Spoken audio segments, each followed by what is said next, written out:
There's a specific kind of feeling you get with certain shows. Not every show, not even most of them, but certain ones.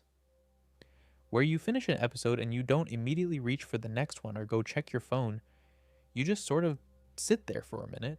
Not because you're confused exactly, more because the show gave you something to hold and you're not quite ready to put it down yet. Steven Universe does that to me. It's done it since the first time I watched it, and honestly, years later, it still does.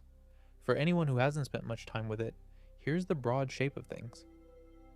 Steven Universe is an animated series that ran on Cartoon Network from 2013 to 2019.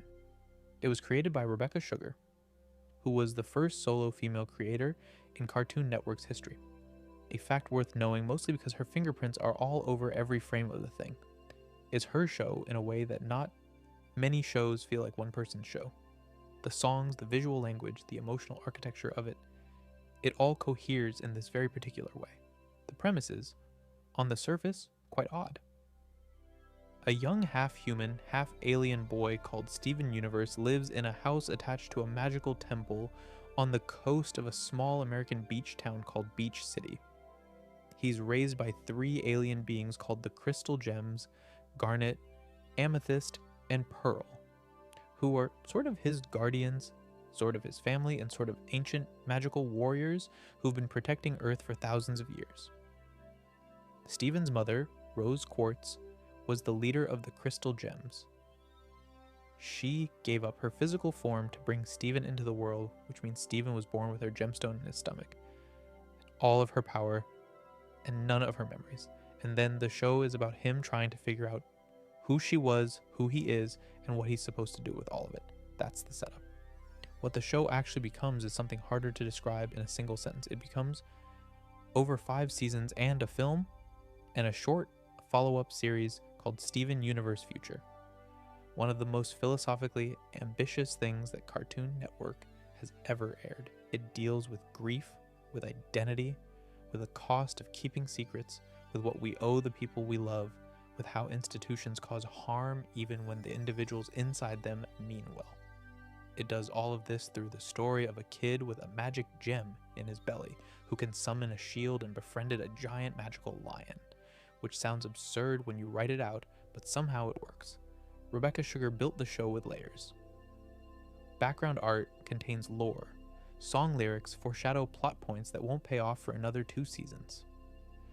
The colors characters wear shift over time to reflect their emotional states.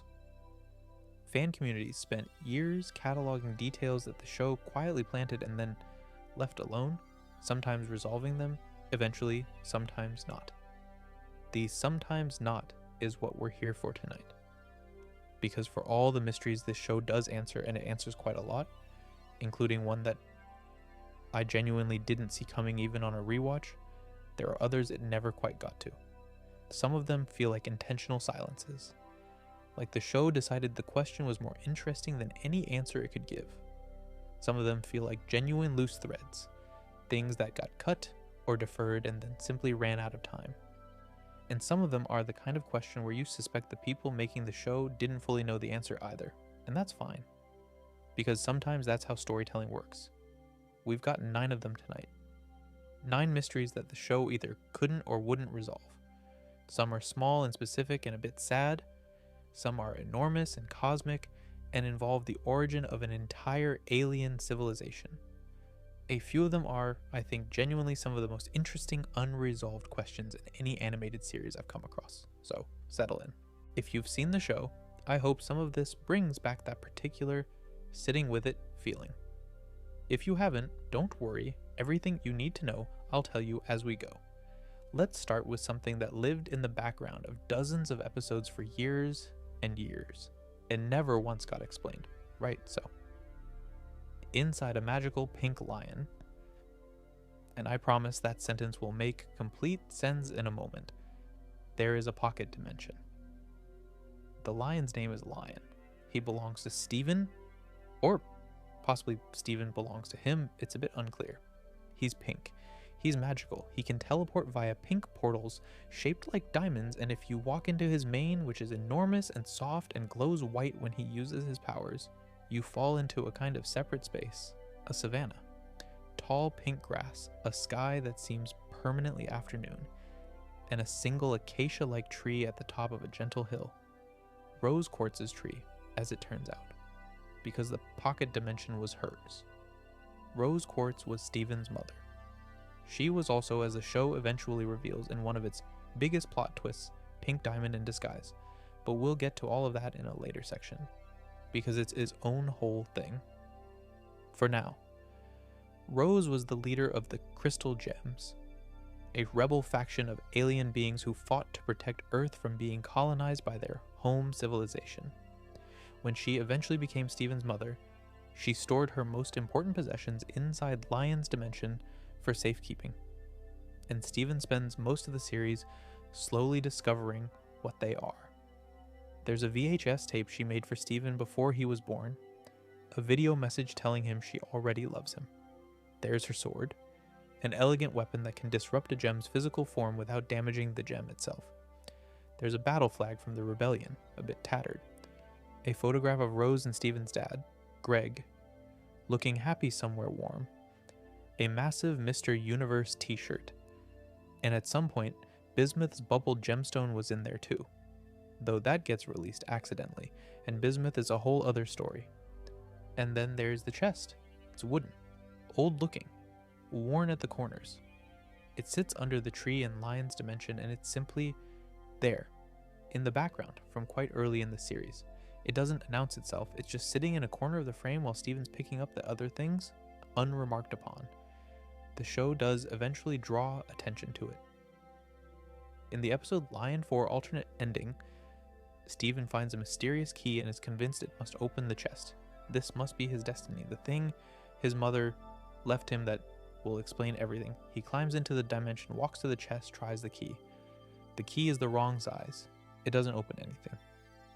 The episode ends with Stephen realizing that Rose didn't leave him a destiny, she left him a life, which is genuinely a lovely piece of storytelling, but it also means the chest is never opened on screen, which means we never find out what's inside. And here's the thing that makes it properly interesting, rather than just an oversight. Everything else in that dimension was eventually explained. The tape, explained. The sword, explained. The flag, explained. The photograph, explained. Bismuth, explained in a whole double-length episode that won awards. Even the giant Mr. Universe shirt has a reason it's there. The chest doesn't. Then Steven Universe. The movie came out in 2019, set 2 years after the end of the main series. Stephen makes one brief trip into Lion's dimension during the film, and if you blink, you'll miss it. But the chest is visible in that shot, and it's open. The lid is up, the chest is open, and nobody addresses it, and the film moves on immediately. We don't see what was inside. We don't get a reaction from Stephen, it's just open. In a corner of the frame, and then the shot ends. Rebecca Sugar has never, as far as I can find, said anything about what was in the chest. Not in interviews, not in the show's podcast, not at conventions. The writers have stayed quiet on it too. Whether that's because they had something specific in mind and never got to it, or because they genuinely left it open on purpose, nobody said. The fan theories are, as you'd expect, extensive. One of the more interesting ones is that the chest contained things from before Pink Diamond became Rose Quartz, items from her life on Homeworld, things she couldn't carry openly as Rose but couldn't bring herself to discard. Mementos of a self she'd officially given up. That would fit with the emotional logic of the rest of the dimension.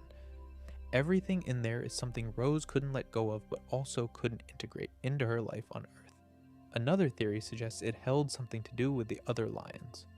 The show confirms, through an old explorer's journal Stephen reads, that Rose once lived with an entire pack of lions in the desert. Our lion was one of them. Something happened to those lions. We know our lion died and was revived by Rose, and his dimension is one consequence of that. But what about the others? If Rose mourned them, it's possible she kept something of theirs. I find myself drawn to a quieter version of the theory, personally, which is that whatever was in the chest was something Rose was ashamed of, not catastrophically. Not in the way Bismuth was a secret she was ashamed of, but something small and private that she didn't want anyone to find before Stephen was ready. Something that would have required a conversation she'd already run out of time to have. The fact that the chest is open in the movie suggests Stephen did eventually look inside. Whatever it contained, he saw it, and the show decided we didn't need to. Which is either a very elegant way of closing a loop or the most frustrating editorial decision in the entire series, depending on how you feel about unanswered questions. I've landed somewhere in the middle on it. There's something almost right about not knowing. The chest was always there. It was always Rose's. And whatever she put in it was hers to have. Here is a sentence that should, by rights, be quite a lot stranger than it sounds once you've seen the show. A magical pink lion has been looking after Stephen's mother's secrets since before Stephen was born, because Rose Quartz resurrected him from the dead sometime in the last few hundred years, and nobody knows how he died. That's just a fact about Lion. He was once a normal lion. Rose brought him back to life. He's been pink and magical and in possession of a pocket dimension ever since. The show confirms all of this. It just never tells us the bit in the middle. The actual death, the actual circumstances, the actual reason Rose was there when it happened. A bit more context, because Lion is genuinely one of the show's stranger characters, and his strangeness is worth appreciating. He's confirmed by Rebecca Sugar to be at least 200 years old and to age very slowly due to his unusually slow heartbeat. He can walk on water. He can teleport over extraordinary distances, though it takes it out of him. Getting to the moon, for example, required multiple attempts and left him visibly exhausted. His portals are shaped like diamonds, which is interesting given what we eventually learn about who Rose actually was. And he seems, in his own quiet feline way, to understand what's going on around him much of the time. He also appeared to know things about Rose's wishes for Stephen before any of the crystal gems did. Whenever Stephen is struggling with a question about his mother, Lion tends to take him somewhere new. A new object in the dimension. A new location Rose apparently wanted him to see. There's a sense that Rose gave Lion some kind of instruction before she stopped existing. That she trusted him with a job no one else knew he had. Pearl, who was Rose's closest companion for thousands of years and knew virtually everything about her, had absolutely no idea Lion existed. He was Rose's secret. The show gives us a reference point for how Lion came to be magical, even without explaining his specific death. In Season 4, Stephen and his friend Lars are on a homeworld ship when things go badly wrong and Lars is killed. Stephen, in his grief, holds Lars and cries over him, and his tears revive Lars. Not quite as Lars was before, though. Lars comes back pink. His hair becomes a portal to Lion's dimension. He ages very slowly. He can't eat anymore, doesn't need to. The mechanism of his revival maps exactly onto what must have happened with Lion. Rose's healing tears fell on him. And whatever that does to organic life, it did it to Lion. The question of how Lion died in the first place is the part with no answer. The Explorer's Journal, written by a man named Buddy Budwick who encountered Rose in the desert several hundred years ago, shows her living with a pack of lions. None of them are pink in the illustrations. They're drawn as ordinary desert lions, which means Lion was normal at some point, which we knew, but also that he was part of a community of lions that Rose was living alongside. One of them ended up pink and magical. The rest presumably lived ordinary lion lives and died ordinary lion deaths. Why Lion specifically? Why Rose cried over this one and not the others? Whether he died protecting her, or of illness, or of something accidental that Rose felt responsible for, the show doesn't say. There are fans who think Lion died in the same way Lars did, sacrificing himself for Rose in some way. That would fit with the emotional logic of the revival. It feels like grief, the healing tears. Like something that happens when you're not trying to do a miracle, you're just trying to not let someone go. The more you sit with it, the more the not knowing feels deliberate. The show is quite precise about what it leaves out. Pearl didn't know about Lion. That's a significant omission given how closely Pearl worked with Rose. It suggests Rose kept Lion separate from her life with the crystal gems. That he belonged to a private part of herself that she wasn't showing to anyone else. The dimension inside him, full of things nobody knew she'd kept, fits with that.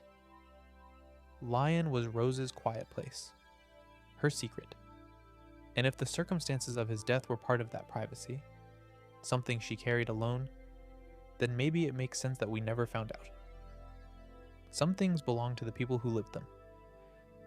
The show seems to feel that way about quite a lot of Rose's history. There's a companion question, which is what happened to the other lions. If Rose lived with a whole pack and Lion is the only one who survived long enough to become Stevens, where did the rest of them go? Natural deaths, presumably, at various points over a few hundred years. Did Rose grieve all of them the same way? Did she try to revive the others and couldn't? Or did she simply live with their loss the way you learn to live with things you can't change, and then one day she couldn't do it again? And Lion was the one she couldn't let go? I don't have an answer. The show doesn't either, but it's a nice thing to think about, in a quiet sort of way. This ancient, magical woman, thousands of years old, living in a desert with a pride of lions and no one else, and caring so much about one of them that she brought him back. There's a moment near the end of the Gem War, which is the 5,000-year conflict at the center of the show's history, where 3 grieving rulers point their faces at the sky and release something that isn't quite a sound and isn't quite a light and isn't quite either, and everything it touches is permanently changed. The show calls it the corrupting light. I tend to think of it as the scream, because that's what it looks like. 3 beings in grief, unable to process what's happened, expressing it outward in the most devastating way imaginable. Here's the context. The Gem War was fought on Earth between the Crystal Gems, the rebel faction led by Rose Quartz, and the forces of Homeworld, which is the Gem civilization's seat of power somewhere across the galaxy. Homeworld, specifically the Great Diamond Authority, 4 rulers called White, Yellow, Blue, and Pink Diamond, owned the colonization operation on Earth and didn't appreciate the rebellion. The war went on for a very long time. Thousands of years, the show implies, though it's not precise about the exact duration. Eventually, Pink Diamond appeared to be shattered, destroyed permanently, which for gems is as final as death gets. We'll talk about why that appearance was deceptive in a later section. For now, Yellow Diamond, Blue Diamond, and White Diamond believed Pink was gone, and they responded by ending the war in the most catastrophic way they could. They combined their powers and blasted the Earth with the corrupting light. Every gem on the planet at the time, whether they were crystal gems or homeworld gems who hadn't evacuated in time, was hit by it. The effect was transformation, not death. Something more complicated. Their forms became monstrous, feral, enormous. Their sentience was stripped away. They became creatures driven entirely by instinct, confused and in pain, and no longer able to recognize the people they'd once known. A gem called Centipedal, a pilot, a crystal gem who had fought alongside Rose, became a creature that moved like a centipede and communicated through frantic drawings and lived like that for 5,000 years until Stephen managed a brief, partial restoration. The thing the Diamonds believed when they launched the corrupting light was that they were killing everyone still on Earth. They didn't know the gems had survived in that changed form. They found out much later, through Stephen. Now, most of the crystal gems on Earth at the time were corrupted, but not all of them. Pearl wasn't, Garnet wasn't, Rose wasn't, though she eventually gave up her form entirely when Stephen was born, which is its own category of not being corrupted. Pearl and Garnet were protected by Rose's shield in the moment. That's the show's explanation. Rose, presumably knowing what was coming, shielded the people closest to her. It worked, and Pearl and Garnet survived intact. Amethyst is a slightly different case. She emerged from Earth's prime kindergarten about 500 years after the war ended, which means she was underground and not yet formed during the corruption. She was never exposed to it at all. She grew in peace, or whatever peace looks like in a kindergarten, and came out into a world that had already moved on from the worst of it. Those are the ones who weren't affected. Everything else, the show implies, was. But here's the part that sits with me. Rose shielded Pearl and Garnet. Her shield protected people within a certain radius. The show establishes this as a physical ability. Her shield is real. It blocks things. But there were many more crystal gems on Earth during the war than just Pearl and Garnet. There's Bismuth, though she was already hidden away in Lion's dimension at that point. There are the quartzes that were grown on Earth and joined the rebellion. There are others, unnamed, whose corrupted form Steven encounters throughout the series and whose gem shapes identify them as crystal gems. Rose couldn't have shielded all of them. Or she chose not to. Or she didn't have time. Or she didn't know the corrupting light was coming until it was too late, and she could only reach Pearl and Garnet. The show doesn't specify. It's one of those places where the arithmetic of the tragedy doesn't quite add up to a clean moral picture. Rose survived, and her two closest companions survived, and thousands of others didn't. Whether there was anything she could have done differently is never addressed. The other thing the corruption raises is its mechanism. The show eventually reveals that curing the corruption requires all 4 diamond powers working in harmony. Steven, standing in for Pink, combines his power with yellow, blue, and white, and together they produce the healing light. It works. The corrupted gems in the show's finale are restored. But think about that for a second. The cure always required all 4, which means the corruption from the moment it happened was always theoretically reversible. It's just that the 4 powers needed to reverse it were, until the show's ending, either not present on Earth or not working together. If Pink Diamond had still existed as a diamond, rather than as Rose and then as Steven, the cure might have been available much sooner. Or it might not, because Yellow and Blue Diamond didn't know what they'd done, and White Diamond wasn't interested in acknowledging imperfection in herself or her actions. The corruption lasted all that time, not just because the cure was complicated, but because the people who caused it weren't ready to admit to it. That's not an unanswered question exactly. The show is fairly clear on that. But what it leaves open is the question of the uncounted, the crystal gems who were corrupted, and whose corrupted forms were never bubbled, never found, never brought in. The show's healing at the end is presented as total. All the corrupted gems healed at once, but that's a long time to be what they were. Some of them were presumably damaged beyond recovery in ways the show never explores. Some of the feral creatures Steven fought and had to bubble during the series were all of them fully restored. The finale's healing felt complete and warm and right, but the mathematics of what happened to gems across 5,000 years of corruption is never fully accounted for. And then there's the cluster, which is its own thing. The cluster is what Homeworld did with the gem shards that accumulated after the corruption. Corrupted gems, when broken into pieces, became shards, fragments of gem material that were still alive in a minimal, distressed way. Homeworld scientists took millions of these shards and forcibly fused them together into a single, enormous entity, buried in the Earth's core, designed to emerge and destroy the planet. It's arguably the darkest thing in the show, the idea that these shards, remnants of people, each one still aware enough to suffer, were used as raw material for a weapon. Steven manages to bubble the cluster, communicates with it, actually, in one of the more quietly extraordinary episodes of the series. The cluster is in pain, all the shards pulling in different directions, and Steven helps it find a kind of internal equilibrium.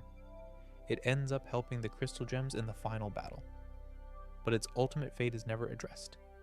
The healing at the end doesn't visually account for the cluster. Whether millions of fused shards could be restored to individual gems, or even individual people, isn't something the show asks or answers. The cluster is still down there, mobily, in its bubble. In the Earth's core, I suppose that's fine. There are worse things to have at the center of the planet than a super weapon that's currently on your side.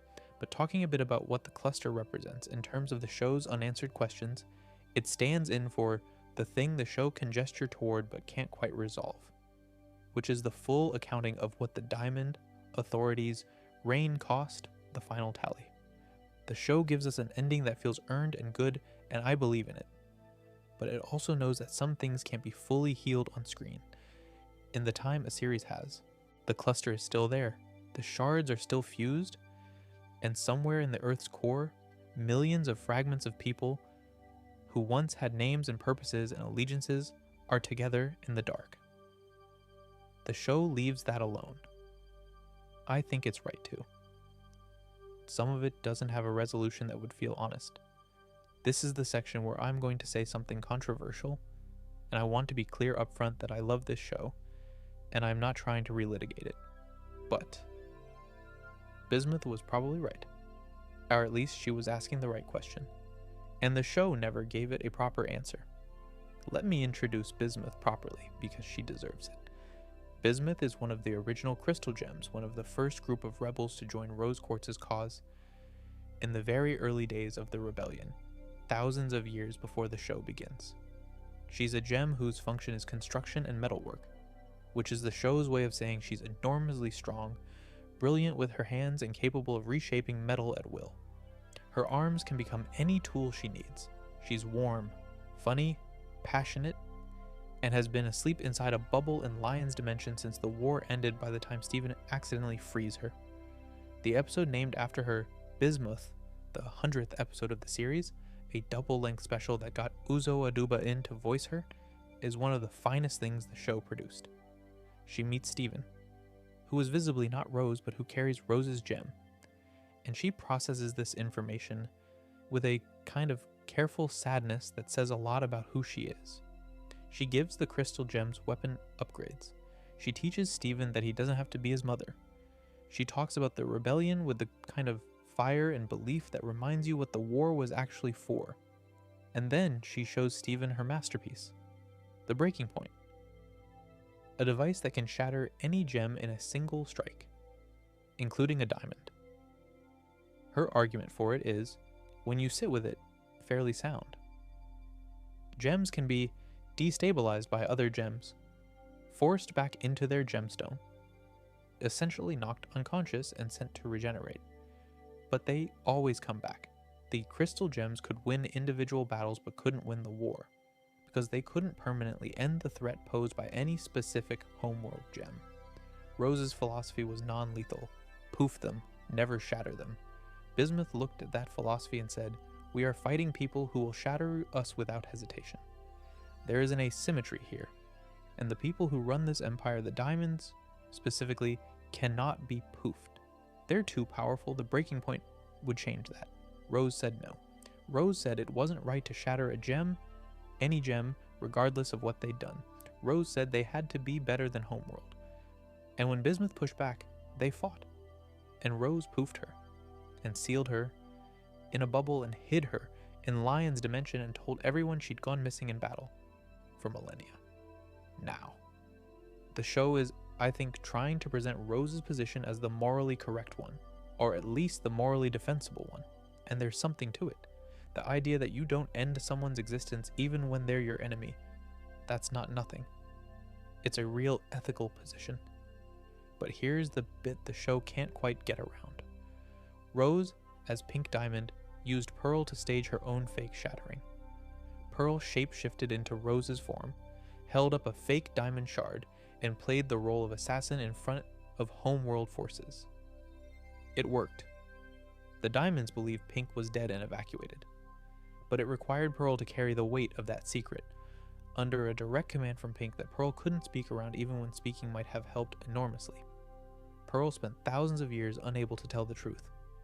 The compulsion caused her visible psychological distress across the entire series. Rose protected her cause by, in a very real sense, breaking Pearl. That's not the same as the breaking point. Not literally, but it's the same logic. Sometimes you have to do a terrible thing to win. Rose drew the line at shattering gems. She didn't draw the line at causing ongoing psychological harm to her most loyal companion through a compelled silence that lasted millennia. And then there's the corruption. The diamonds launched the corrupting light because the war had gone badly enough that they were in grief and rage and didn't see another option. Would they have been willing to do that if the breaking point had been a credible threat? If Rose had demonstrated early on that the crystal gems could permanently end a diamond, or even just that they could in principle, would the war have ended differently? Would thousands of gems have been spared a fate worse than death? The show doesn't ask that question.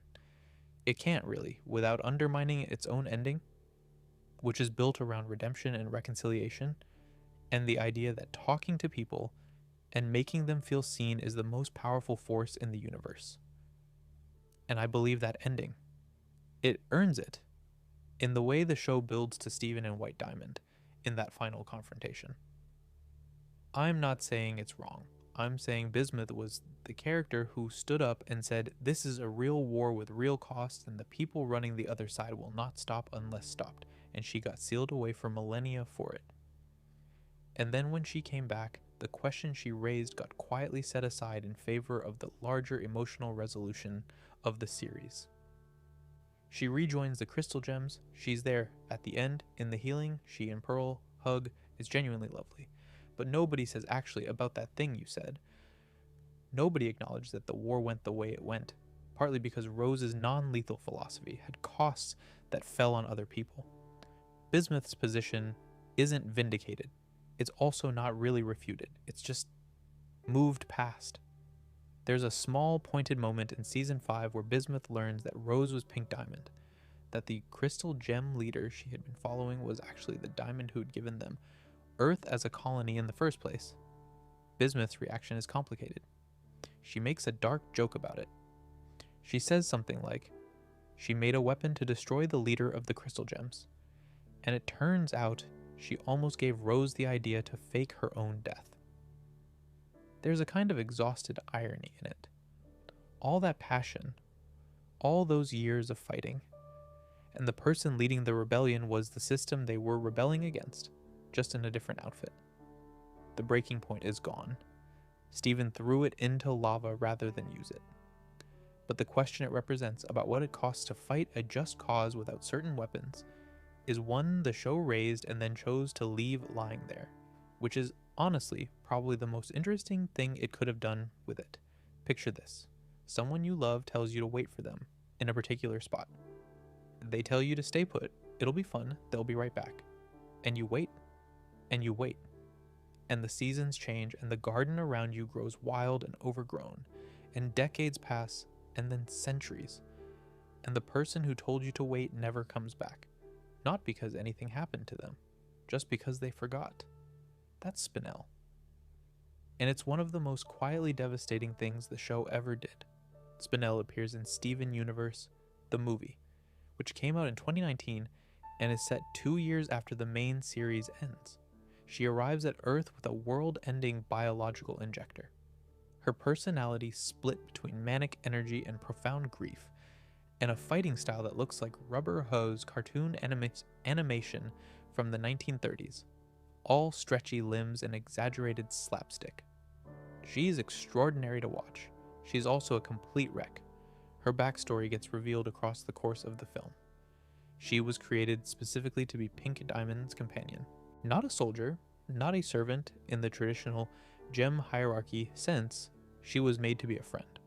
Her gem was designed for companionship, her personality for entertainment and devotion, her form for play. She and Pink spent what the show suggests was a long time in a garden together, a beautiful place filled with pink flowers, playing games and being happy. Then Pink Diamond was given license to colonize Earth, and she left the garden. She told Spinel to stay in one spot, wait for her, it was a game. And she flew away. And Spinel waited. She waited so long that she froze herself in the position Pink had left her in. She didn't move for 6,000 years. The garden around her changed completely. By the time Steven's broadcast reaches her, a message sent to the whole galaxy announcing that Pink Diamond was gone, that she'd become Steven. Spinel had been standing perfectly still in the ruins of the garden for longer than recorded human history. The thing the film leaves open is what Pink actually intended. The show frames it as immaturity. Pink was young by Diamond standards. Careless, easily distracted by the next thing. She got to Earth and got swept up in it. In the life she was building there. In the rebellion and the wonder and everything that became her existence as Rose Quartz. At some point, presumably, she stopped thinking about the garden. Whether that happened quickly or slowly. Whether there were moments when she nearly went back and didn't. Whether she ever fully acknowledged to herself that she'd left someone behind, the film doesn't say. What it does say, through one single detail in the background, is something quite pointed. The garden in the film is full of forget-me-nots, actual forget-me-nots, the flower, named specifically after the act of not being forgotten. Whether Pink planted them there originally, or whether they simply grew over the centuries as a kind of cosmic irony, is not addressed, but they're there. Spinell's ending is warm. After the events of the film, the 3 remaining diamonds, yellow, blue, and white, meet her for the first time in all those years, since they barely knew her when she was with Pink, and they fall in love with her immediately. There's something beautiful about that. 3 rulers who've caused enormous harm across the galaxy, now trying to do better, finding a gem whose entire capacity is for play and companionship. Spinell, who spent thousands of years waiting for someone who wasn't coming, finally having people who are genuinely happy to see her. She goes to Homeworld with them, chooses it freely, and that's the last we see of her, at least in the aired content. But the film leaves a few questions resting quietly in its wake. The most significant one is whether Pink ever consciously chose not to go back.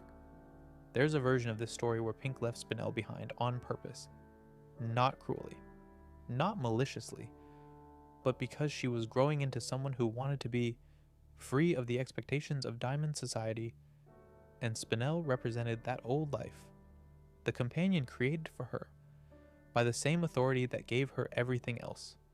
Did Pink not return because she forgot, or because going back would have meant admitting she was still Pink Diamond? We don't know. The film doesn't say. There's also the question of what Spinell is now. Her purpose, the function she was designed for, being a companion, a playmate, a source of entertainment and warmth, that purpose was specifically oriented toward Pink Diamond. Pink is gone. The diamonds are not pink. What does it mean for a gem whose entire identity is wrapped up in devotion to a specific person to be given a new set of people to devote herself to? Is that healing, or is it just a different version of the same situation she was already in? I think the film believes it's healing. I think it's genuinely trying to give Spinell a better ending than the one her story seemed to be pointing toward. And on a human level, finding found family when you've been abandoned makes sense as a response to abandonment. The diamonds are flawed and have enormous amounts of damage to reckon with, but they are also the people at the end of the film who are genuinely glad she exists. Still, all of that time doesn't unhappen, and the person who caused it is gone and can't apologize and never quite explained what she was thinking. That gap between what Pink did and any reckoning with it is one the film acknowledges without resolving. There isn't a resolution for it, really. Spinell has to live with what happened, and so do we. One last detail I think about sometimes, the forget-me-nots in the garden. If Pink planted them before she left, she planted them knowing she might not come back, and leaving flowers named "Don't Forget Me" in the garden where she was abandoning someone. That's a specific kind of cruelty by implication that the show never comments on. Maybe it was Rose who planted them later as some kind of private acknowledgement. Maybe they grew there on their own. The show leaves it in the background unremarked upon, like the chest in Lion's Dimension, just sitting there in the frame. The show's timeline is vast. The crystal gems are thousands of years old. The gem civilization has been colonizing planets for longer than human civilization has existed. And yet, for a show built around uncovering its own history, Steven Universe has a surprisingly large gap right in the middle of its central character's story. Pink Diamond was on Earth for thousands of years before she gave up her form to have Steven. She arrived as a diamond, became Rose Quartz, started a rebellion, faked her own death, won a war, and then lived on Earth for millennia as the last survivor of the Crystal Gem's original leadership. That's the arc. What we actually see of it, in terms of screen time and specific detail, covers maybe 200 or 300 years at most. The rest is largely just there, implicit, assumed to have happened but not shown. Here's what we have. We see Pink Diamond before the colonization of Earth began, her in her garden with Spinell. Her in her room on Homeworld, her being given authority over Earth and arriving to begin the kindergarten project. We see fragments of the early rebellion. Through a memory Pearl shares, Pink disguised as Rose, fighting alongside the crystal gems she had recruited. We see the moment Garnet first formed, which was early in the rebellion and which Rose accepted when Homeworld would have destroyed it. We see through Bismuth's episode some of what the Forge looked like and what Bismuth built there. We see the faked shattering in the remarkable single episode reveal of a single pale rose. And then we see, 500 years after the war, Rose and Pearl finding an amethyst in the kindergarten, an amethyst who'd grown too long and emerged into a changed world, who didn't know who she was supposed to be. That's a warm scene. It tells us something about who Rose had become by then. And then we jump several thousand years to Greg, to the barn concerts, to Buddy Holly covers, to two people who shouldn't work together but do, to the relationship that becomes Steven.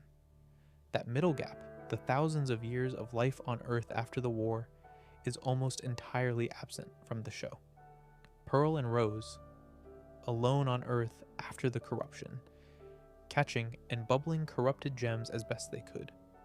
Garnet, three-way between herself and her two components, figuring out how to be a person in a world that was mostly just the three of them, and a beach and the ruins of a conflict that had ended badly for nearly everyone. What was that like? What did they do? The world was moving around them, centuries of human history unfolding, and the crystal gems were just there, on the coast, managing the aftermath. The show gives us small glimpses through background details. There's a period painting in an art museum that appears to show Rose and Pearl in Renaissance-era clothing, which suggests they were moving through human society at various points. There's Buddy Budwick's journal, which places Rose in the desert with a pack of lions at some point in the past few centuries. There's a photograph of Rose and Greg. There are the things in Lion's dimension, which have rough dates implied by their age, but these are fragments. There are specific things I wish the show had found room for. The corrupted gems that Steven encounters throughout the series, some of them were crystal gems who fought in the rebellion. Rose knew them. What was it like for her to find them changed, to bubble them and add them to the room in the temple basement? Did she try to comfort them? Did she speak to them, knowing they couldn't understand her anymore? Did she give any of them names, or did she find she couldn't bear to? Centipedal is the corrupted gem the show pays most attention to in this regard. In Monster Reunion, Steven manages a partial restoration of her consciousness. She draws frantically a ship, Rose, the corrupting light, the crystal gem symbol. She remembers. She knows Steven, not as Steven, but as the shape of Rose, the gem she served. She draws Rose holding her arms out. The implication is that Rose meant something specific to her, that she had a relationship with Rose before the corruption. What that relationship was, who she was to Rose among all the crystal gems who fought in the war, is never told. There's also the question of what Pearl was doing with herself across those thousands of years. Pearl's entire identity was built around Rose, and then Rose was gone. Not dead, but gone. Dissolved into Steven, which is its own complicated kind of loss. Pearl spends most of the main series in various stages of grieving. But before Steven, in those thousands of years of post-war Earth life, what was Pearl? The show implies she and Rose were deeply close. But what did their relationship look like over millennia? After the war, just the two of them and Garnet, and an Earth full of people who didn't know they existed. The show chose to prioritize the present over the past in a very deliberate way.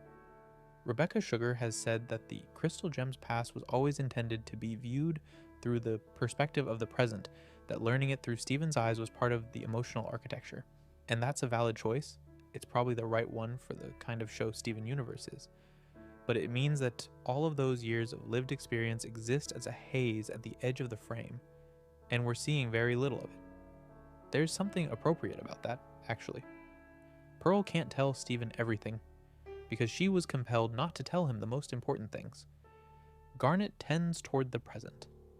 Amethyst doesn't have the memories. So all of that history lives in fragments and objects and a wooden chest in a lion's pocket dimension. Which is probably how it felt for the people who were there.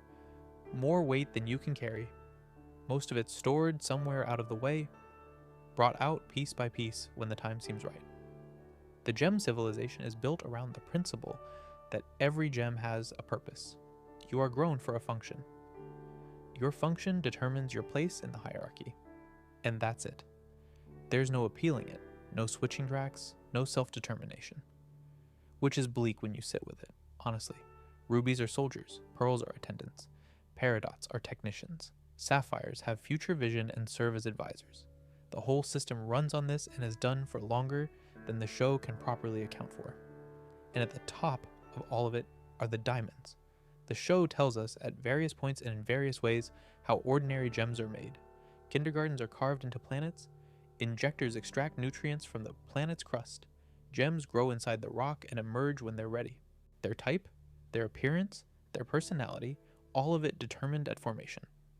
The planet is changed by the process in ways that permanently damage its ability to sustain organic life. That's the cost.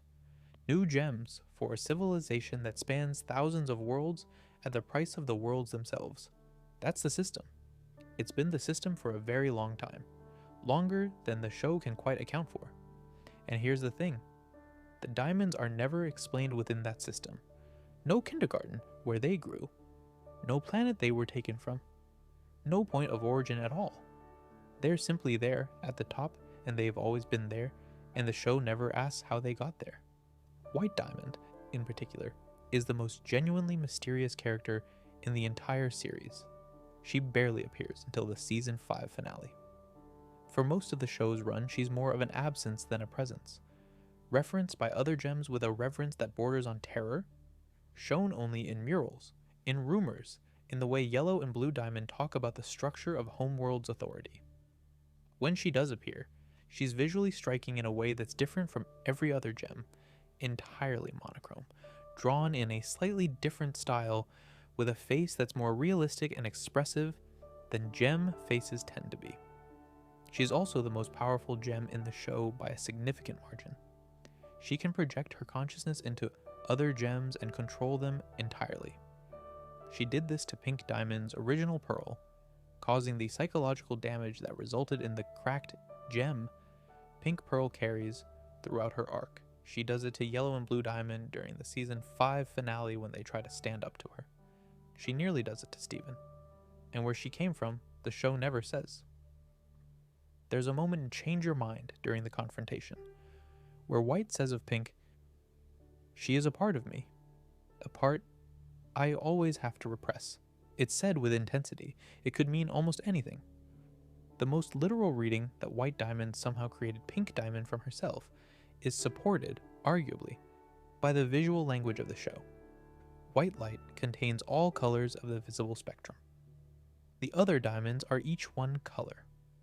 There's a compositional logic to the idea that yellow, blue, and pink emerged from white in some way, splintered off or created or extracted, and that white is the source of the whole diamond system. A line from TV tropes, which I mention not because it's canon, but because it articulates something fans have been circling for years. It's been vaguely implied that pink, yellow, and blue were made by white similarly to non-diamond gems, but if true, that just makes white's origin even more mysterious. And that's the double loop of it. Even if you accept that white created the other diamonds, you still have white, and whatever gave rise to white is completely undefined. The show also implies, without confirming, that White Diamond withdrew from active governance long before the events of the series.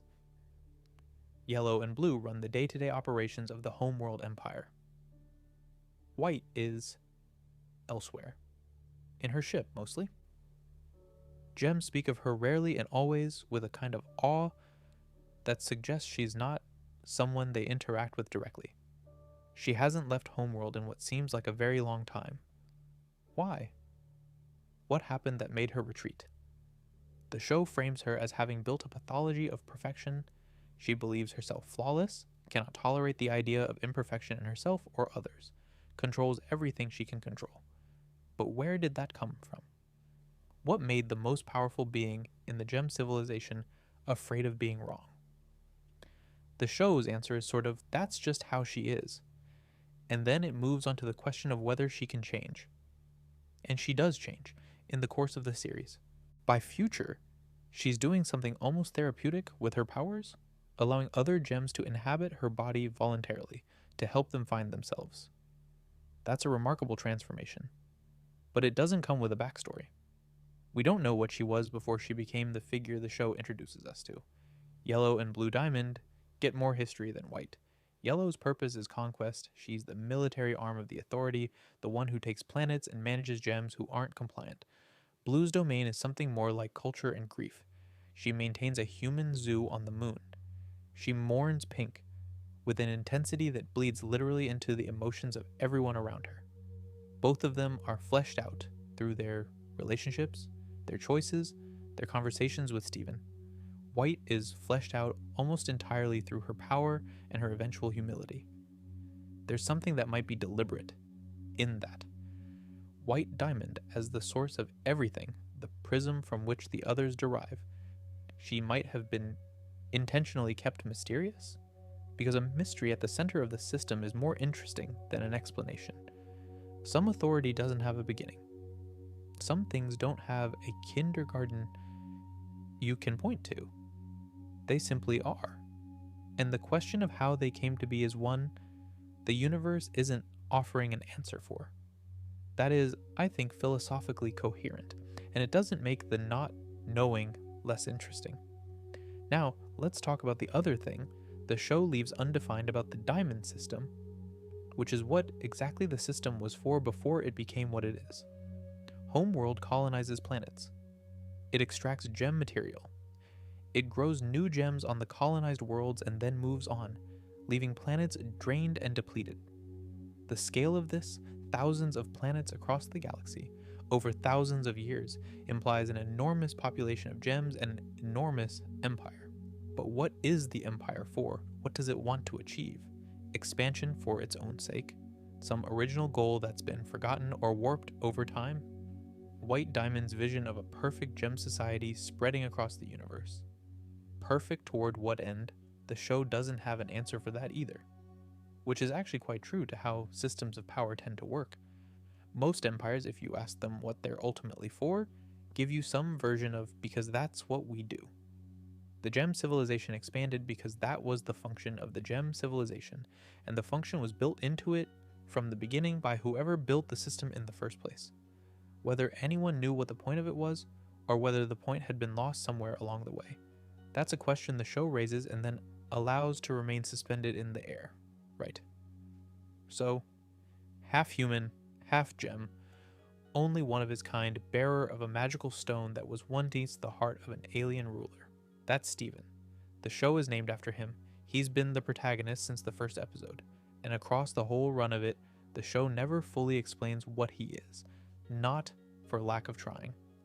There are episodes dedicated to this question. Other characters try to figure it out. Steven tries to figure it out.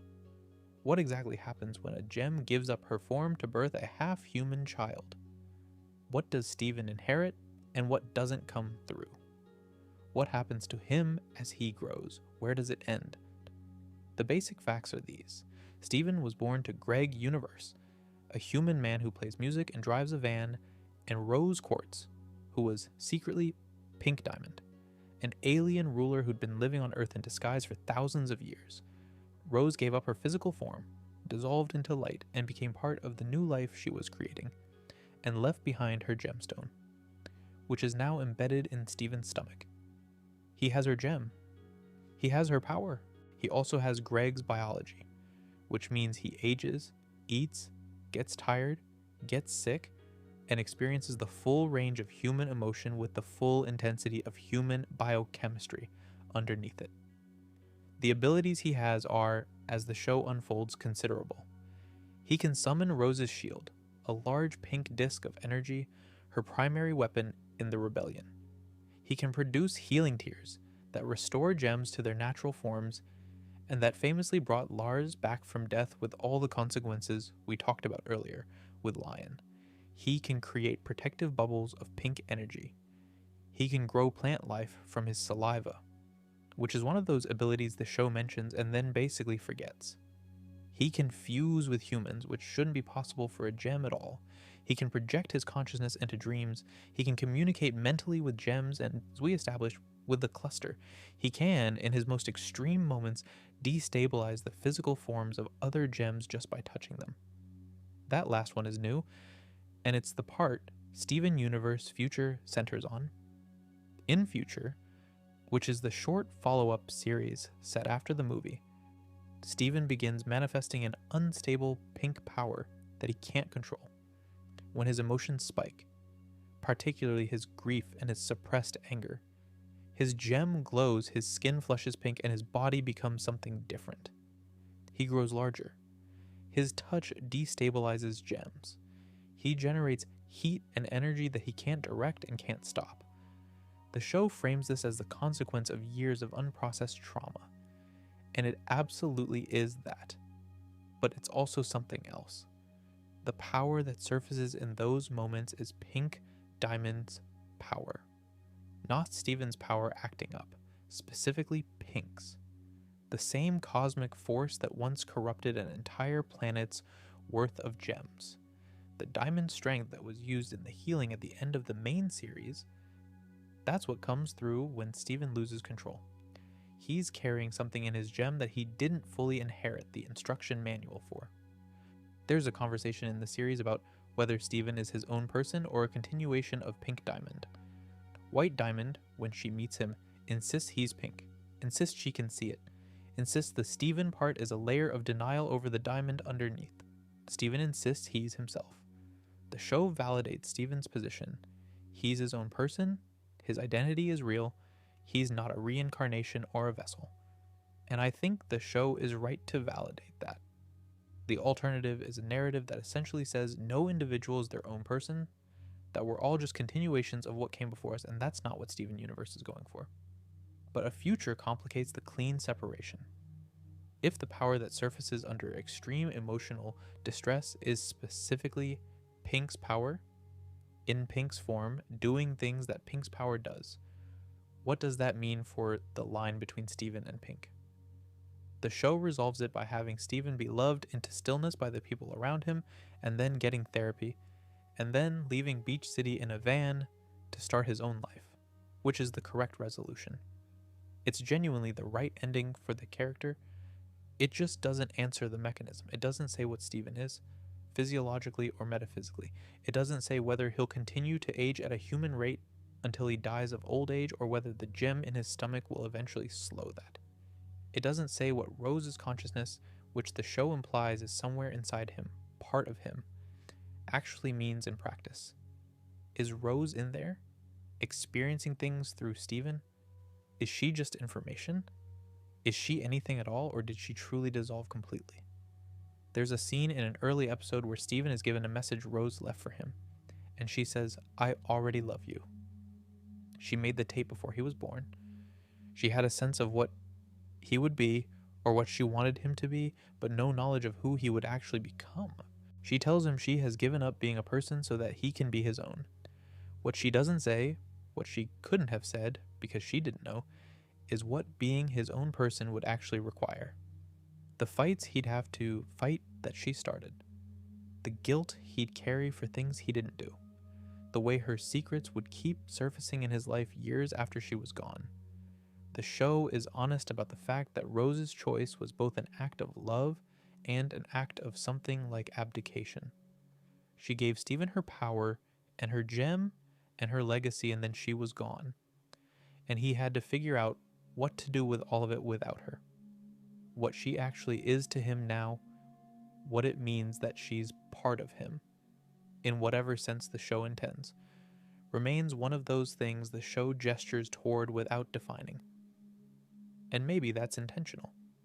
The question of what we inherit from the people who made us, how much of them lives in us, and how much of us is genuinely our own, that's not a question with a clean answer for any person. Steven carries his mother's gem. He carries her power and her history and some of her face. He is also irrefutably and entirely himself. Both of those things are true, and the seam between them is exactly where the mystery lives. Rose Quartz is the most discussed character in the Steven Universe fandom. She died before the show began. Everything we know about her comes from other people's memories, recordings, the things she kept, and the consequences she left behind. She never gets to defend herself. She never gets to explain. She's just there, in fragments, across 5 seasons of a show about her son trying to understand who she was. That's a remarkable narrative structure when you sit with it. The central mystery of the series is a person the audience never meets. We see her in flashbacks, in memories that may be incomplete or biased, in a VHS tape she made for a child she'd never know, in the reaction of every person who loved her. We understand her through effects, the way you understand the weather by looking at what it did to the trees. And the picture that emerges is genuinely complicated. More complicated, I suspect, than the show's first season let on. Here's what the show presents as Rose's goodness. She saw beauty in things that other people overlooked. She loved the organic life of Earth, humans and lions and bugs and plants and all of it. At a time when the civilization she was supposed to be part of saw organic life as an obstacle to clear away. She started a rebellion to protect a planet she didn't have to care about. She accepted Garnet's existence as a fusion when Homeworld would have had her destroyed, an act with immediate real consequences for Garnet's ability to simply exist. She gave Steven love before she even knew him. She gave Greg what sounds, from what we see of it, like genuine joy. And here's what the show presents as Rose's harm. She hid her real identity from everyone except Pearl. Then she compelled Pearl, through a direct order given as a diamond, to never speak of it. Pearl was literally unable to tell the truth about what had happened, with Pink Diamond shattering, even in moments when telling it might have saved Steven enormous pain and confusion. The compulsion lasted thousands of years. It was still operating during the events of the show. Pearl, who is shown throughout the series to be in an ongoing state of grief and suppressed trauma, was carrying a secret she hadn't been allowed to put down. Rose gave her that burden and then stopped existing. She hid bismuth, lied to the other crystal gems, told them bismuth had gone missing in battle, when what actually happened was that they'd had a genuine moral disagreement. Bismuth had pushed back, and Rose had sealed her away and filed it under things she didn't want to deal with. Bismuth spent millennia in a bubble. The other crystal gems had no idea their friend was alive. She abandoned Spinel. 6,000 years of waiting, as we discussed. She caught and bubbled hundreds of corrupted gems over the millennia after the war and stored them in the temple basement, but never, as far as the show indicates, found a way to help them or even consistently tried. Whether she believed a cure was possible and didn't pursue it, or believed it was impossible and felt the weight of that, the show doesn't say. The corrupted gems in the basement were there when Steven arrived and were still there when he started his own attempts to help them. She made a videotape for Steven rather than staying to know him. That one's the hardest to argue with as a moral position. Because she had to give up her form to create him, there was no version where she stayed. But she also knew this was coming. She had time to say things other than what she said. What she chose to put in the tape: "I'm sorry. I already love you." An acknowledgement that the gem she left him was all that I can give, is tender and unresolved and doesn't explain any of the things he'd most need explained. The show deals with this with considerable intelligence. It doesn't exonerate Rose. It also doesn't condemn her. It allows her to be both genuinely good and genuinely harmful, which is the most honest position it could take, but it's also the most uncomfortable one because it doesn't give you a clean landing. You can't dismiss Rose as a villain any more than you can hold her up as a hero. She exists in the uncomfortable middle space that most real people exist in. Steven's relationship with this is the show's real emotional core. He starts out idealizing her, which makes sense. She's his mother, and she's dead, and the people around him love her. He moves through disillusionment as the layers of her deception come clear. He arrives somewhere complicated. She was real. She was imperfect. She was trying. The thing she did caused harm that others had to live with. That's the place the show asks its audience to sit with. What it leaves unresolved is the question of whether Rose knew, not just whether she understood abstractly that her choices had costs, but whether she was conscious of the specific harm she was causing to specific people while she was causing it. Did she know that Pearl's compelled silence was damaging her? Did she think about Bismuth in the thousands of years after she sealed her away? Did she keep the corrupted crystal gems at the basement because she felt responsible for them? Or because she didn't know what else to do? Or because having them there was its own kind of penance? The VHS tape, which is the closest thing we have to Rose's own voice speaking to the present, is conspicuously silent on all of these things. She tells Steven she loves him. She tells him she has given up being a person. She says she is made of the choices she made. She does not address Bismuth. She does not address the bubbled gems. She does not tell him what's in the chest. She says, "I'm sorry," without saying what for. Whether that's because she ran out of time, or because she chose those particular words carefully, or because the tape is a record of who she was trying to be, rather than a full accounting of who she was, I genuinely don't know. And neither does the show. There's a moment in Future, after everything, where Steven's recovery involves being able to say out loud that he's angry. Not just sad, not just tired, but specifically angry at his mother for everything she left him to carry. His therapist, a human woman who doesn't fully understand the specifics, but understands grief and inheritance well enough, helps him find that. It's one of the most quietly significant moments in the series. Not because it resolves anything about Rose, but because it gives Steven permission to feel something the show had been building toward for years. That you can love someone and be furious at them for what they did to you. What the show doesn't provide, because it can't, is Rose's side of that. She can't apologize for specific things because she's not there. She can't explain herself. She can't tell Steven what she was thinking. The videotape is the entirety of her testimony, and it's incomplete. The moral ledger of Rose Quartz is the one the show opens and can't close, because the person who should be balancing it is gone. That might be the most honest thing about the show, actually. It doesn't give you a completed account of someone's life and then ask you to judge it. It gives you the parts of a life that remain after the person is gone, the objects in a dimension, the memories of people who loved her and the people she hurt, the son who carries her stone and has to figure out what to do with it, and asks you to understand that this is how it usually goes. The full picture is always incomplete. The conversation is always unfinished. The reckoning is always partly yours to do, because the person who owed it to you isn't there anymore to do it themselves. Steven leaves Beach City at the end of Future. He gets in a van, and Connie is there, and he drives away towards something he hasn't defined yet. He's not healed exactly. He's just ready to start. The gems are there on the steps of the temple, watching him go. Pearl is there. Garnet is there. Amethyst is there. Bismuth. Lapis. Peridot. Steven waves at all of them, and then he drives away. Rose's gem is in his stomach. It goes with him wherever he goes. She's part of him in whatever sense that means, in whatever sense the show means and doesn't fully define. He's carrying her legacy and he's choosing what to do with it. That's the only resolution the show has for the question of Rose Quartz, and I think it's the right one. He keeps going. And the mysteries keep going with him. Right. So we've been through the 9 main ones. But since we're in this together and there's no particular rush, I want to spend a bit of time on some of the smaller, unresolved details that don't quite rise to the level of mystery, but that I think about sometimes. The kind of thing you only notice if you watch the show closely and then keep thinking about it afterward. Pearl's phone number. In the episode Last One Out of Beach City, Pearl goes to a concert with Amethyst and Steven, and she meets a woman. A human woman with short pink hair who bears a resemblance to Rose Quartz.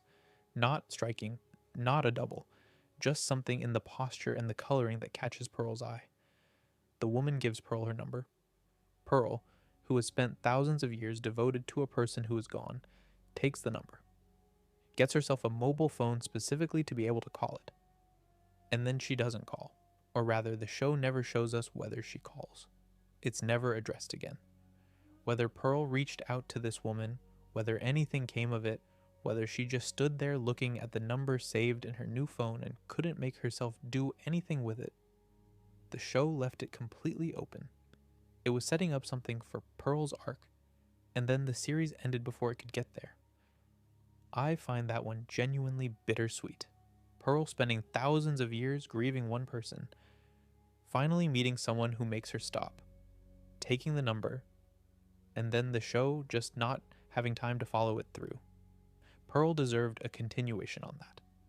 Whether the call would have gone well or badly, or whether she'd have got voicemail and hung up without leaving a message, I don't know. But she deserved to try. The off colors. In the latter part of the main series, Steven encounters a group of gems on Homeworld who are considered defective by the Homeworld hierarchy. They're off color, which means they don't match the standard profile for their gem type, and they've spent who knows how long hiding in abandoned tunnels to avoid being shattered. They're brilliant. They're one of the show's warmest ensembles. Lars ends up stranded with them in space for a chunk of the series, and they eventually make it back to Earth together. The off-colors arriving at Beach City is a wonderful moment, but what happens to them after that? The show's ending focuses on the emotional resolution of the main cast. The off-colors are there in the background, cheerful, and then the series is over. Do they stay on Earth? Do they find somewhere else?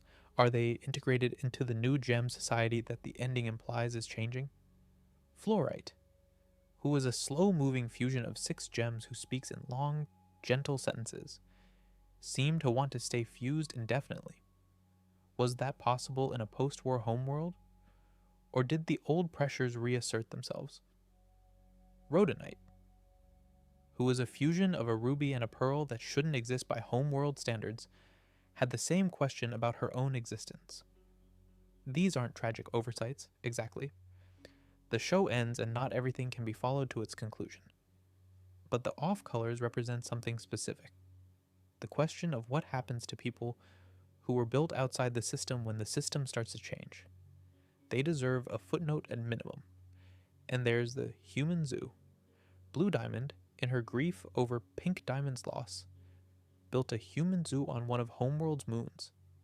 It contains the descendants of humans who were taken from Earth roughly 6,000 years ago and have lived there ever since, across many generations. They're comfortable. They're cared for. They have no idea they're in a zoo or that there's anything outside the perfectly managed environment they live in. When Steven discovers the zoo and the humans in it, the encounter is gentle and strange and very well done.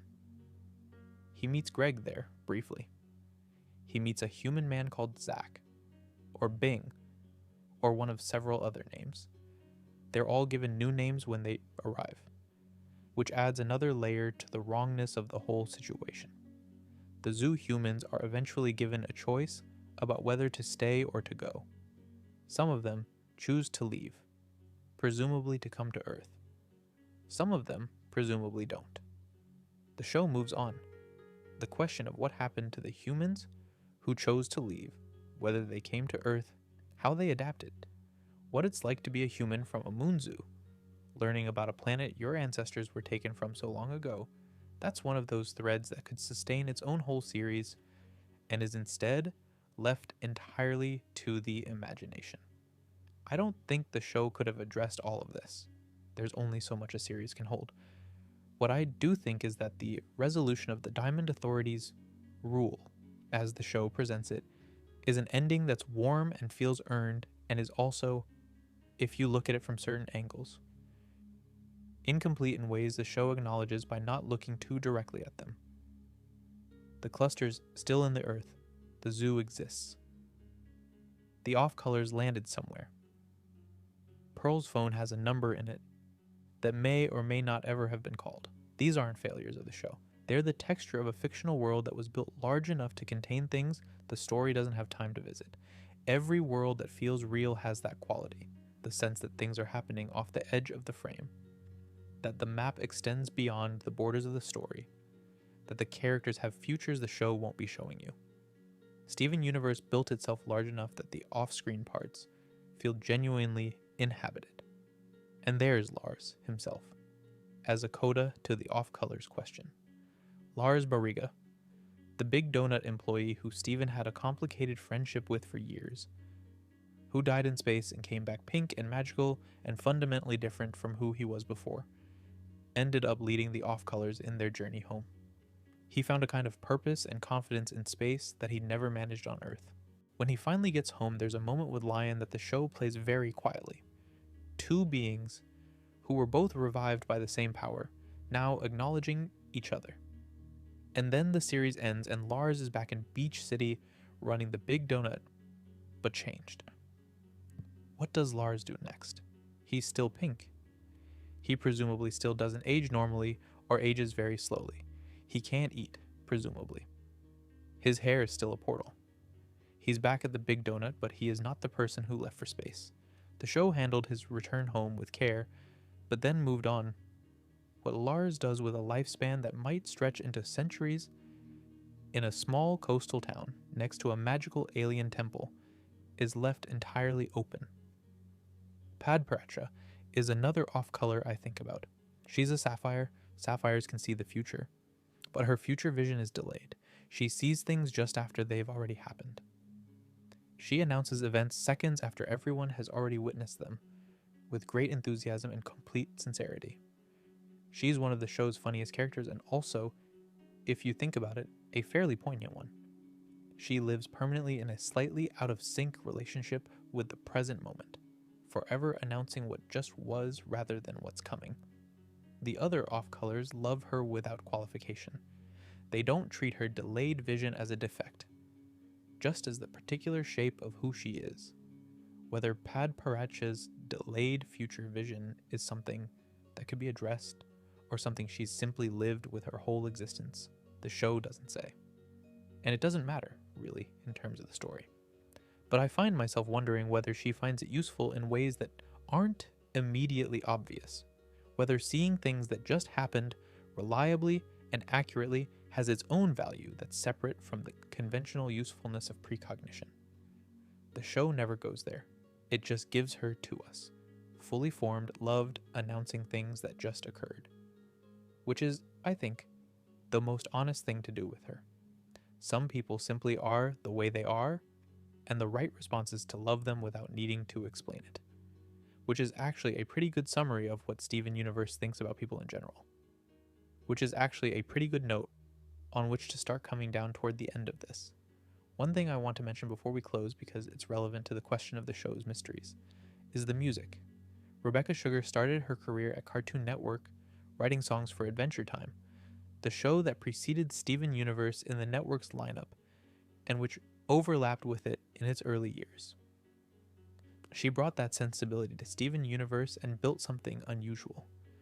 A show where songs are load-bearing, structural elements, not musical interludes. The songs in Steven Universe carry lore. They reveal things about characters that dialogue can't quite reach. And sometimes they answer questions the rest of the show leaves open, or at least gesture toward the territory. It's over, isn't it? Is Pearl in Season 3 processing the reality that Rose chose Greg over her.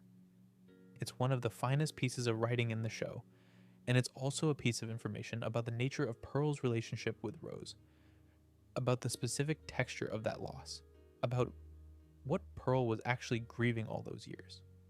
The song tells you more about Pearl's interior life in 3 minutes than several episodes of dialogue managed. And it does it without ever quite stating its conclusion. You come out of it understanding Pearl more fully without Pearl having told you anything directly.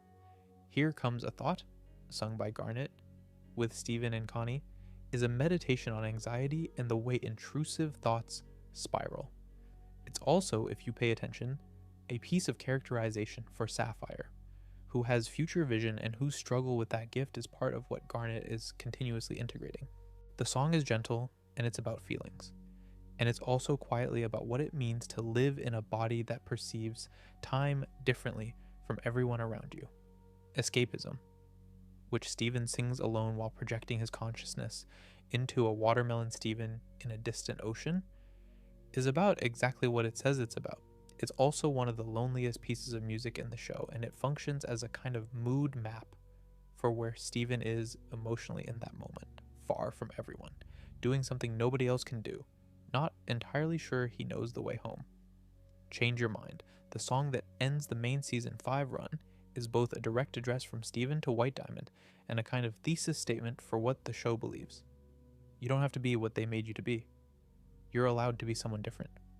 White Diamond, who has spent who knows how long enforcing an idea of perfection on everything and everyone around her, hears this from a half-human boy who has her great-granddaughter's gem, and something shifts. The song doesn't explain the cosmology of the diamonds or answer where they came from. It just insists gently and then with considerable force that it's possible to change, that the past doesn't have to be the future, that whoever you were built to be, you can become someone else. That's the show's answer to most of its mysteries, actually. Not an explanation, but an insistence.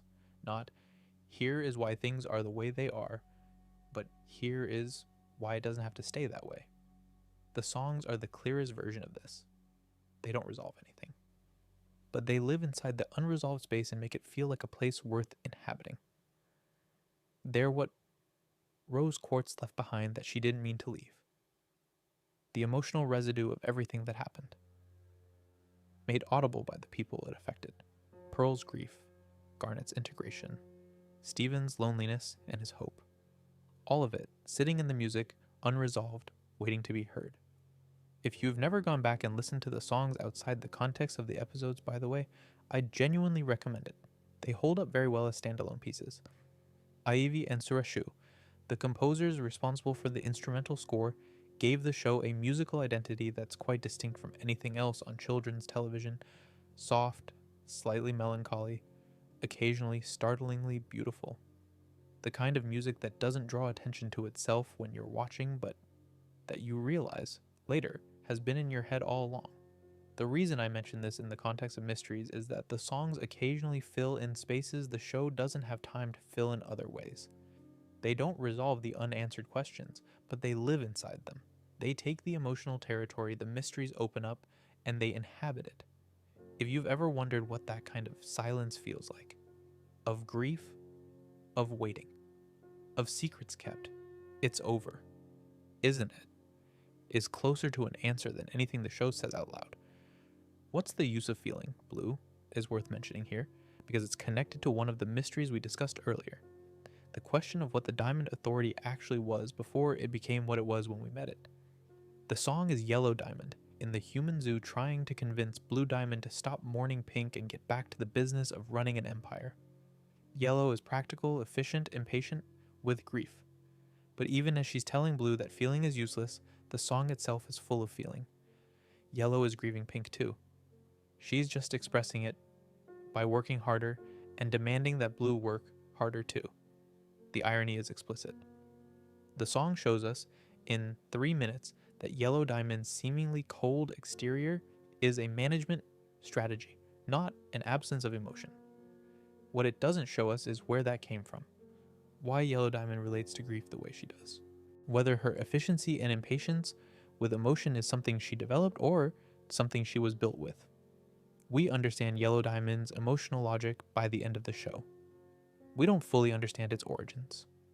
The song gestures at a history that the show doesn't have time to tell. Rebecca Sugar once described the show as being about the way the past gets inherited, about how what the people before us did becomes what we're born into. The songs carry that theme in a very direct way. They're the emotional archaeology of the show, the layer underneath the plot. I think about that sometimes when I'm thinking about the mysteries. Rose left objects and secrets and a genome and a gem. Steven inherited them all. But in some sense, the songs are the thing she left that she didn't mean to leave. The emotional residue of everything that happened, made audible by the people it affected.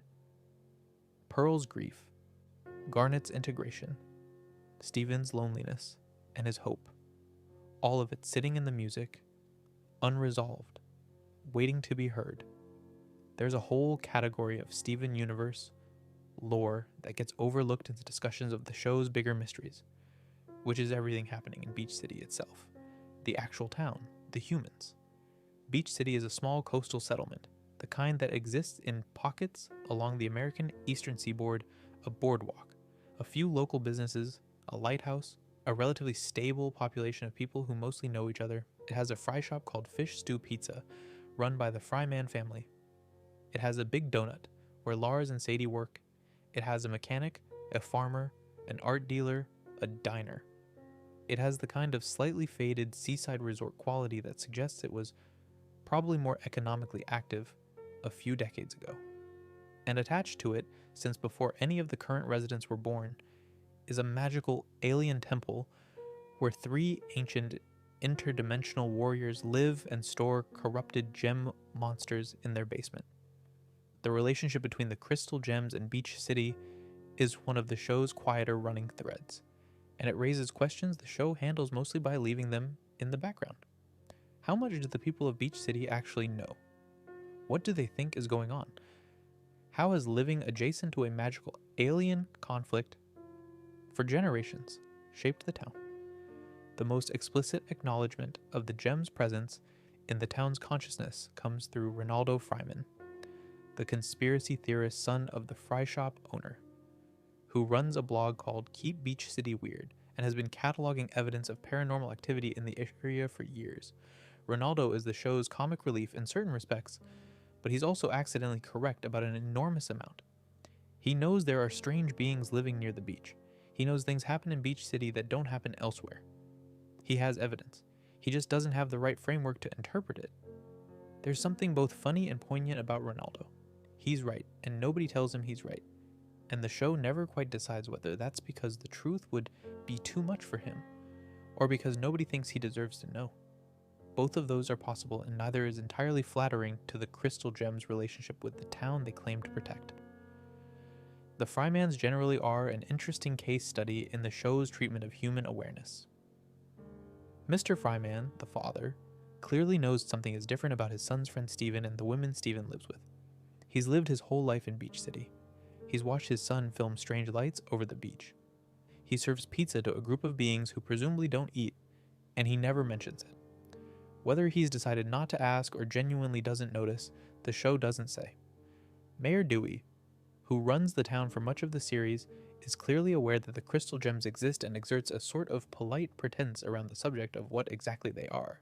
He benefits politically from their protection of the town, and he's been careful not to ask follow-up questions that might complicate that arrangement. When homeworld ships appear over Beach City, Mayor Dewey's response is to climb into a municipal van and drive away as fast as possible. He leaves a recorded message explaining that his constituents should take care of yourselves, I guess. He's not a hero. He's a man who has struck an implicit bargain with forces he doesn't fully understand and has chosen to not rock it. Connie is the human who crosses fully into the gem world, and her arc is one of the most satisfying in the show. She goes from Steven's human friend who doesn't know about any of this to a full crystal gem in training who fuses with Steven, fights alongside them, and eventually goes off to pursue a future that will probably involve gem-related work in some capacity. Her parents, Dr. and Mr. Maheswaran, have to reckon with the fact that their daughter has been training as a magical warrior in secret. That reckoning happens, though in a compressed way. The show has a lovely episode, Nightmare Hospital, where Dr. Maheswaran finally confronts what Connie's life actually involves. But the broader Beach City population never gets that reckoning. The town witnesses alien ships. It watches the Crystal Temple transform.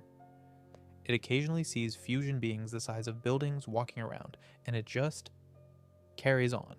Fish stew. Pizza is open. The big donut is serving customers.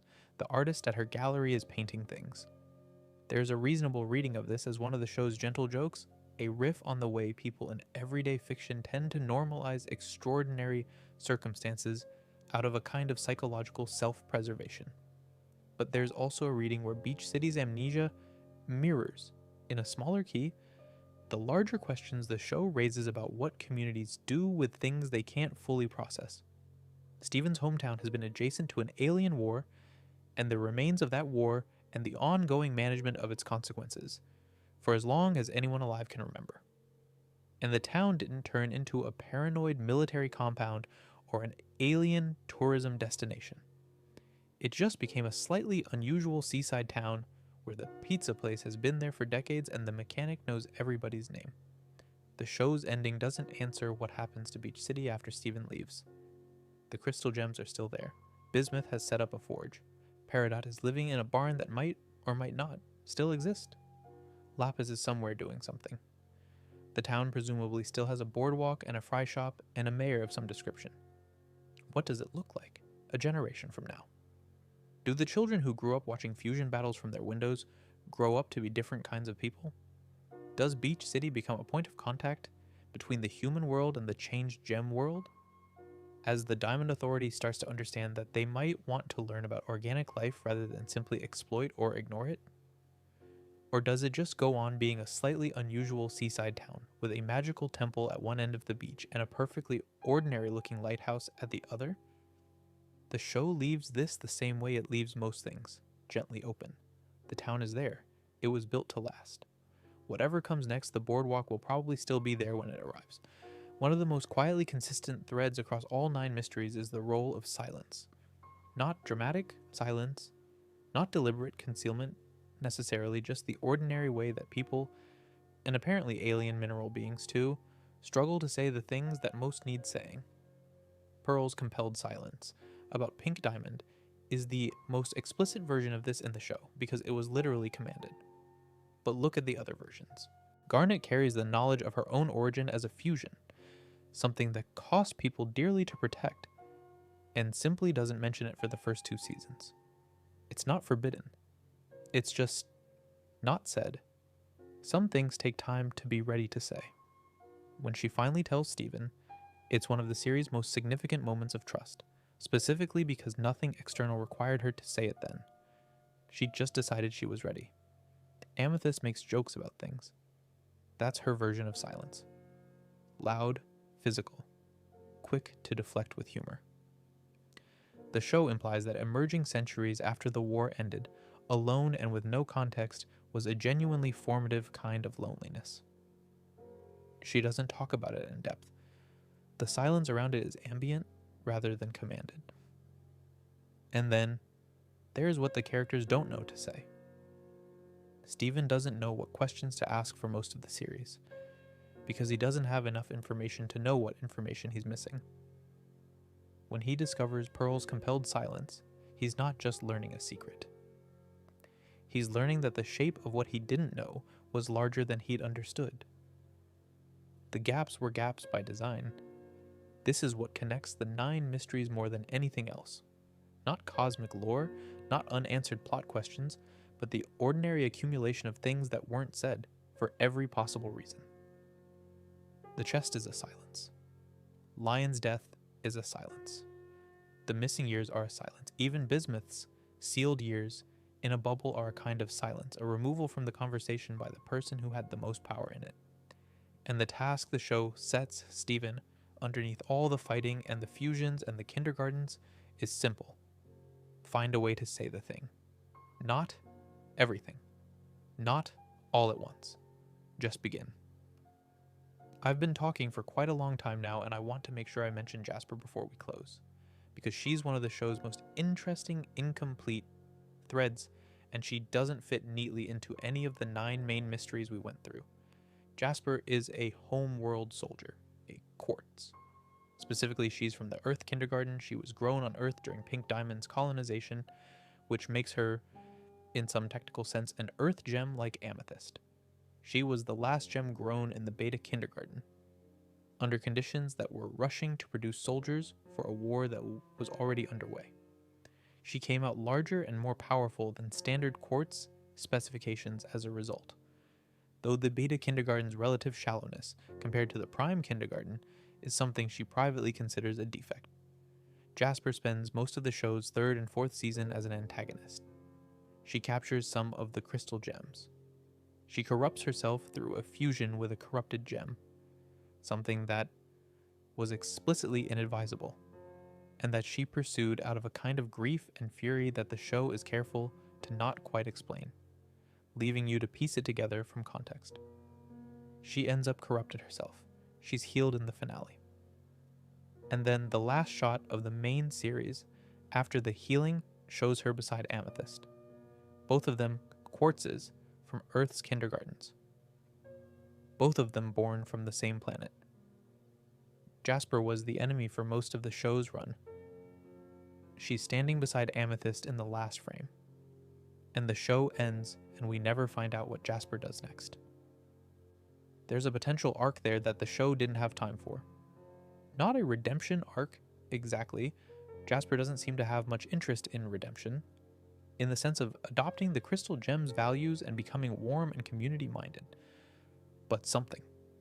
Some reckoning with the fact that the people and the cause she devoted her existence to were built on a foundation of lies, that Pink Diamond was Rose Quartz, that the entire framework of her life was constructed by someone playing a role. Jasper's relationship with Pink Diamond, with the diamond she was grown under, whose colony she was made for, is one of the show's most loaded silences. She spent the rebellion fighting against the crystal gems whom she despised. She fought against Rose Quartz specifically, whom she called a formidable enemy. And Rose Quartz was Pink Diamond. The person she was fighting for and the person she was fighting against were the same person. What does Jasper do with that? The show doesn't say. She's there at the end, healed, standing beside Amethyst. That's everything we know about where she goes from here. Amethyst, by contrast, knows exactly where she goes from here. She's part of the crystal gems. She has a home. She has a family she's built. The show confirmed this. For Jasper, the ending is genuinely open. Not in a way that leaves you worried about her exactly, but in a way that leaves you curious about what a gem like Jasper does when the war she was built for is over, and the planet she was grown on is no longer a colony, and the diamond she served turns out to have been the enemy all along. That question sits quietly at the edge of the show's resolution, too polite to demand an answer, too interesting to fully let go. There's something worth noting about Jasper specifically, which is that she represents a character type the show is quite unusual and even attempting. She's not a villain who eventually sees the light and joins the heroes. She's not a villain who causes so much damage that redemption becomes thematically impossible. She's something stranger. A villain whose entire worldview was built on a true belief in a false premise, who fought honorably for a cause that turned out to be built on layers of deception she had no part in creating, and whose healing at the end doesn't come with an explanation of what she does next. Most narratives demand that a character like Jasper either convert or be defeated. Steven Universe ends with her simply healed and present and unaccounted for, which is, if you think about it, probably more realistic than either of those options. Not everyone who fought on the wrong side of a war has a moment of conversion. Some people just arrive at the end of it and have to figure out what they are now. That's the space Jasper is in, at the end of the last frame. And the show, correctly, doesn't pretend to know what she does with it. What I find genuinely moving about that final image, Jasper and Amethyst, side by side, both earth gems, both quartzes, is what it leaves unsaid. Amethyst spent years feeling like a mistake, like she came out wrong, like the fact that she was late and shorter than standard was something to be ashamed of. She found her way to being exactly herself. Jasper spent years believing her exceptional power and her origin in a war kindergarten made her more than standard, better than expected, closest to Pink Diamond's ideal. She found her way to being healed. Whether either of them says anything to the other in the moment after the final frame, whether Jasper looks at Amethyst and sees the closest thing she has to family, or whether she looks at her and sees nothing particularly meaningful, the show doesn't say. That moment is yours to imagine. I want to spend a bit of time on something that's not exactly a mystery, but that I think is relevant to why the mysteries feel the way they do, which is what Steven Universe actually did to children's animation during its run. The show aired between 2013 and 2019, and it occupied that particular moment in television history where streaming was beginning to reshape what animation could be, where audience expectations for tonal complexity in children's content were shifting, and where several shows were quietly redefining what a cartoon aimed at a younger audience was allowed to contain. Steven Universe was one of the shows at the center of that shift. It dealt with grief, trauma, queer identity, the the cost of systems of oppression, intergenerational harm, and mental health directly, without deflecting through allegory in a format that aired on Cartoon Network on weekday afternoons. It featured the first same-sex wedding in a children's animated series. It had the first major villain whose backstory reframed her as a victim of the same system that made her dangerous. It had a protagonist who processed emotions out loud, who asked for help, who was allowed to not have everything figured out. The visual language of the show was doing something specific too. Rebecca Sugar and her team built a color system where characters' emotional states could be read through the palette they occupied. Homeworld scenes are sharper, cooler, more angular than Earth scenes. The Crystal Temple is warm and slightly chaotic, like a home that grew around the people in it. White Diamond's introduction is filmed almost entirely in grayscale, because White Diamond lives in a world she's bleached of complexity. When she blushes pink in the finale, when Steven finally breaks through to her, it's the single most visually arresting moment in the series, because color is returning to something that had been drained of it. All of that, the color logic, the musical motifs for each character, the way the background art contains information the dialogue doesn't, means that the show trained its audience to pay attention at multiple levels simultaneously, to watch carefully, to notice things. There are episodes where understanding the emotional truth of a scene requires reading the room literally, looking at the colors, the shapes, the way a character is framed relative to another character. The show asked a lot of its viewers, a lot of them rose to it. None of that is a mystery in the lore sense, but it's part of the context in which the show's unanswered questions sit.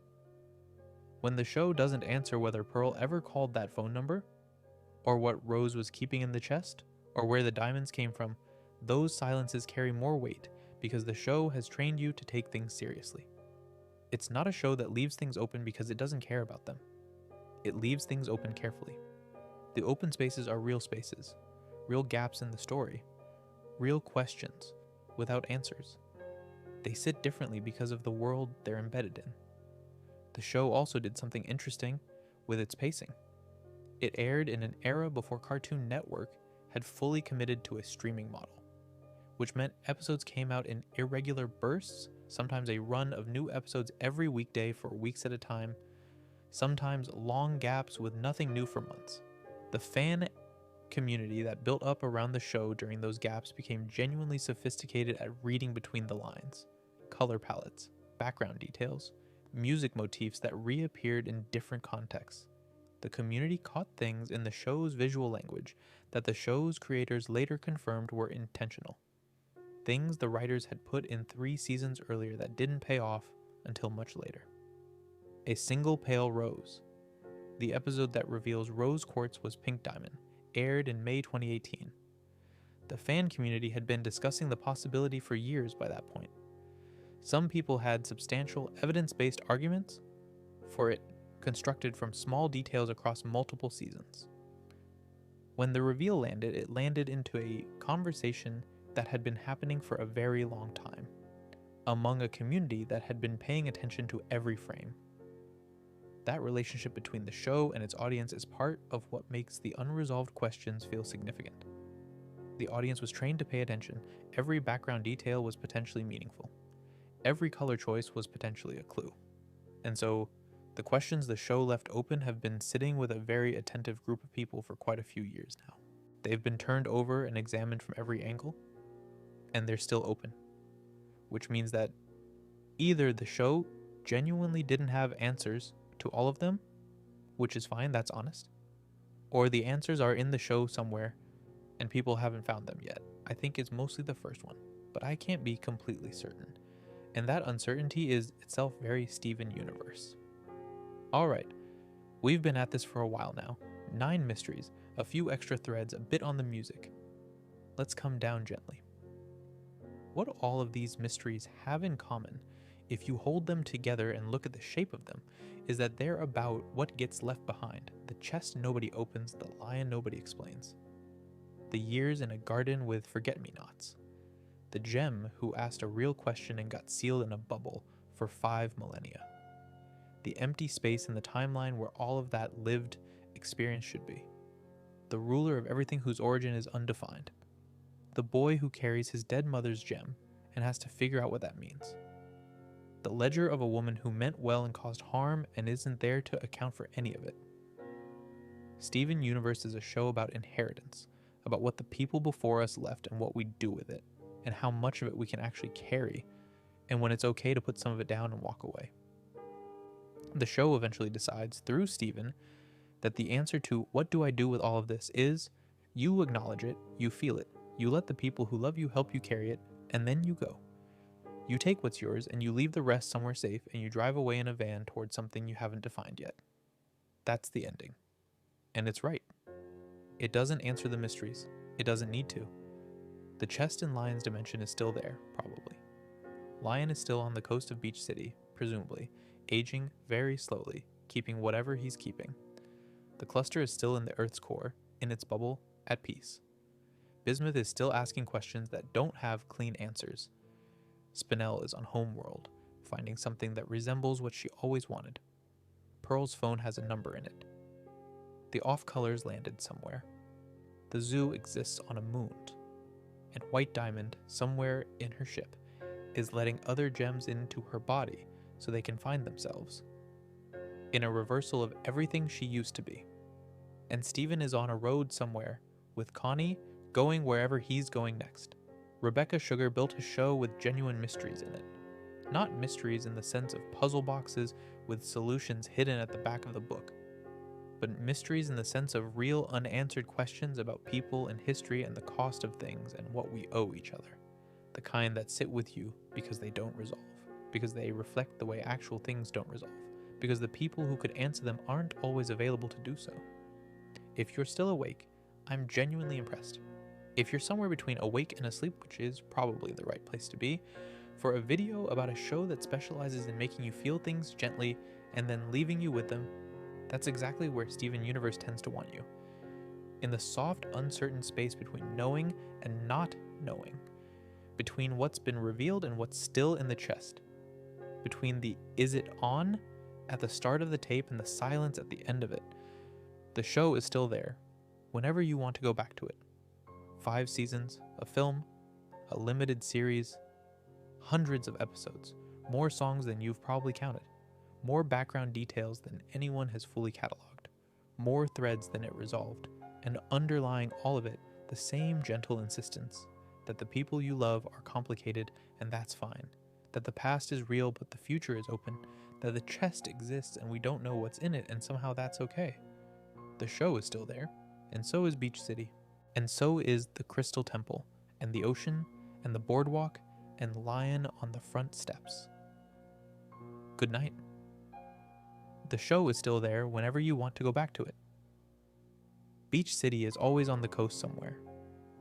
The Crystal Temple lit against the sky. The sound of the ocean constant and reliable. The gems are in there. Steven's house is there. Lion is on the steps, probably. Pink and enormous, and keeping his secrets. Sleep well. We'll see you in the next one. And if you want to subscribe for more of this sort of thing, slow, rambling deep dives into shows and their unanswered questions, running for as long as they need to run, the button's there whenever you're ready. Good night. And say hi to Beach City if you dream of it. Actually, one more thing, since we're in no rush and the night is quiet. There's a moment in the show that I keep coming back to, and it connects to almost everything we've talked about tonight, in a way I find genuinely beautiful. It's in an episode called Lion 3 Straight to Video. Steven discovers, for the first time, that Lion has a main he can fall into. He discovers the dimension. He finds Rose's VHS tape.